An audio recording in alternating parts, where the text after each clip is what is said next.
Always fun to hook up with our buddy Chris Russell from 980 in our nation's capital in D.C.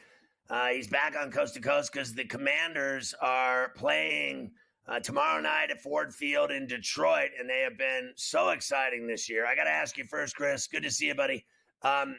What's more lit, the game or the fact that Monday's the inauguration? Well, first of all, it's great to be on with you, Scotty. Thank you. And the boys, I appreciate you guys having me.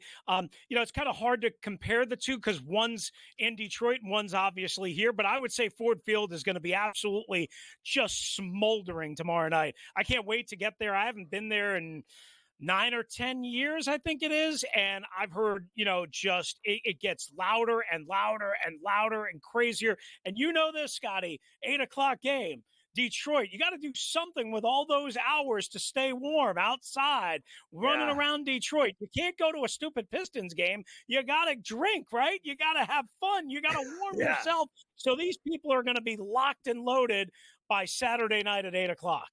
I went to and I don't know Super what Bowl to make there. Out of the inauguration. The inauguration can go fly, kick all the rocks. It's just going to cause problems for us trying to move around on Monday. I tell you that much. Yeah, so I went to the Super Bowl at Ford Field and saw the Steelers, and everybody said that the game was fixed and that they screwed the Seahawks. And I got to tell you, the ring looks fantastic on all the Steelers that they won in Detroit. So I was there that week, and I remember that it was snowing ass the whole week, and we were driving around in Hummers and everything else. So I've been to big games at Ford Field before, the biggest of the big. It should be rocking. I got to tell you, I've never seen anything like I bet on the Commanders last week, and I took them to win that game outright at Raymond James against Baker Mayfield. That was the only good game of the weekend. That was a fantastic game, a thrilling game, and a thrilling ending. You've seen so many crazy endings with this team. All of this 6 wins under 10 seconds or in overtime. It's just insane. It is berserk. I don't know how to explain it other than this team, when everyone else gets a little tighter, this team gets seemingly a little bit looser, Scotty. I don't know if that's a good description, but Jaden Daniels, you've heard the term cool as a cucumber. Well, cool as a cucumber, California cool, whatever you want to call him. The guy literally doesn't have a pulse. They win games against Chicago with the Hail Mary, against Philadelphia with 6 seconds left, against against Atlanta in overtime to get into the playoffs last Sunday night in Tampa. And he's just nonplussed. Not even like, oh man, we won. Like, he was like, yeah, okay. I knew that was going to happen. I'm fine. Now, he'll celebrate a little bit afterwards, but in the moment, so cool, so poised. And really, I think Dan Quinn has got this team playing way above not only expectation, preseason, during the season, but I think they're way over their expectation. They kept calling this a recalibration and a reload, but not a rebuild. But there's no chance they thought it was all going to work out like this. Not a chance, no matter what they tell you. So when they lost to the Steelers and the Eagles and the Cowboys, those 3 games in a row, the trifecta, did you think that they were toast? Because unless I'm crazy, they never lost after that. They did not lose after that. You're right. So you're talking about the 3-game losing. I thought they should have beaten the Steelers. They lost by 1. They dropped a couple of passes. They were outclassed by the Eagles and quite honestly, much of the day by the Cowboys, who were playing, the backup quarterback, Cooper Rush, and had, played and got embarrassed on a Monday night at home just a couple of days earlier and were terrible. I have no idea how they lost that game. I didn't think they were going to get off the mat fully.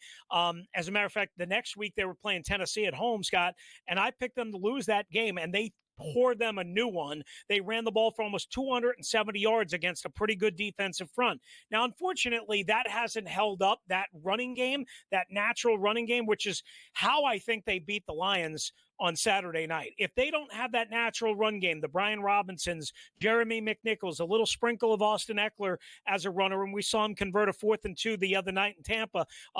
Maybe Chris Rodriguez, although I don't think he'll be active. If Jaden can't extend plays and make plays with his legs, I don't know how they win this game Saturday night in Detroit. They need that run game and the natural run game from the running backs to be much, much better than it has been during this entire winning streak. So it sounds like you don't think they can beat them. I think it's going to be really, really, really tough. I mean, I gave them on my show, I think I said a 20% chance, Scott. I don't know how you see it. I think they'll cover the number depending on whether you get it at 9, 9.5, 10, wherever you might have gotten it, wherever you might still be able to get it before game time here. I think they'll keep it competitive. What my fear is, this offense, because of the lack of that natural run game since the Tennessee game early December, and even the other night in Tampa, he was kept mostly under control as a runner and as a play extender. Now, he carved Bowles and the Bucs up through the air and with his arm, but I don't know if you're going to be able to do that again without that natural run game or the play extension that Jaden is so good at. If they can't get that, I don't think they have a chance. If they can't force Jared Goff into at least 2 turnovers, I don't think they have a chance. If I'll give you one more, Scotty, Dan Campbell is as aggressive as you. I mean, he'll drop them on the table for you. Right. If that guy goes for it on 4th and 1, 4th and 2 from his own 40 or in, meaning on his side of the field, and you don't get that stop and make him pay, I don't see the Commanders having a chance to win this game. So, yeah, am I counting? Do I think they're going to win? No. Do I think they're going to keep it relatively close? Yes. Do I think they'll cover the number? Yes, I do, but maybe a backdoor cover. How about they never lose and they win all these close games and they play Philly for a 3rd time in the NFC Championship game? Hey, listen, I would love that because that would mean I don't have to hop in an airplane. I could just drive my fat ass up 95. Excuse me. I hope I can say that. You can. And get some of the best press box food in the world and freeze our what's off up in Philadelphia for a 2nd time this year. But you mentioned it would be a 3rd meeting, right? They won that last game a couple of weeks ago, Scotty, 36-33 with 6 turnovers. 6 turnovers. And they won. And then the other game. And they won. The other game was 26-18. Both of the games were unbelievable. So this kid has taken over the NFL, Daniels. It has to be pretty exciting watching him and being around him and seeing his success in year 1. Yeah. I mean, he's incredible. Like I said, he doesn't say much.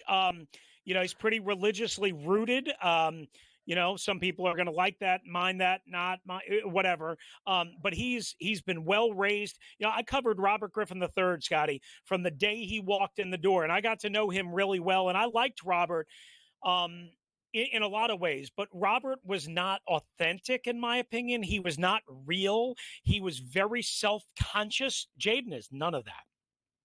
I mean, none of that. He shows up at 4:45, 5 o'clock in the morning, every morning, win, lose, draw. Every day he works his ass off. He's the same to everyone. He doesn't get too high, doesn't get too low. He's very mature, very poised. And again, I hate to say this because it's cheesy, but he's cool as a cucumber. How about Ovechkin? He's getting closer.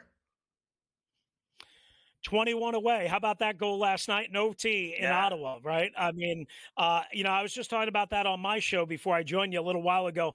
I mean, you think about it, not only is he 21 away from Gretzky, right? Okay, that is what it is.